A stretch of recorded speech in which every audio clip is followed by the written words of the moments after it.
Depuis la formation de la Terre, une succession unique d'événements exceptionnels ont conduit à l'incroyable formation du gaz naturel. C'est ici, il y a des millions d'années, que cette histoire a commencé. En ce temps-là, la Terre est soumise à des conditions climatiques extrêmes et changeantes. Sur Terre et dans les océans vivent alors des espèces et des végétaux aujourd'hui disparus. Leurs restes se sont décomposés petit à petit et se sont déposés en couches au fond des océans.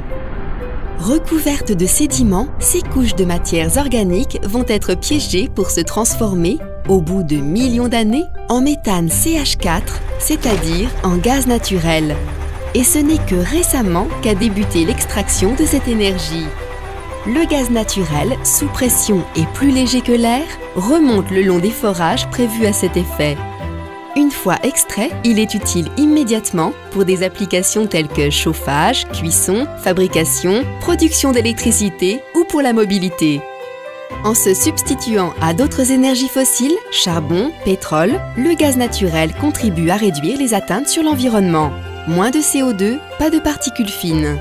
Aujourd'hui, l'industrie gazière va encore plus loin en produisant, en quelques jours seulement, un gaz naturel local et renouvelable dénommé biogaz, riche en méthane.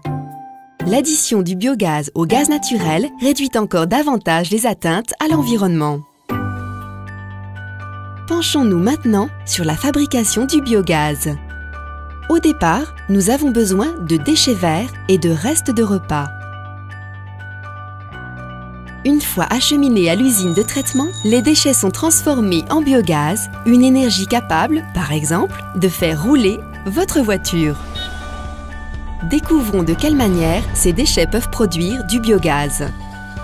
Au départ, les déchets méthanisables sont envoyés dans un digesteur où ils sont chauffés, brassés, puis digérés par des bactéries.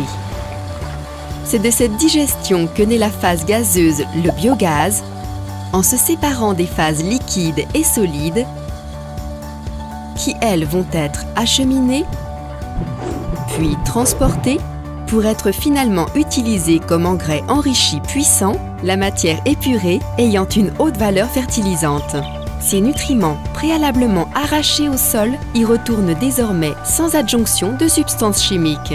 En plus de produire du biogaz, cette matière organique va favoriser la culture des champs, qui, elle, à son tour, va produire des déchets verts acheminés à nouveau à l'usine de traitement pour y être transformés. Le cycle est alors bouclé. Quant au biogaz, avant de pouvoir être utilisé comme gaz naturel, il faut lui enlever les gaz non méthane, puis encore lui faire subir une compression et finalement l'odoriser.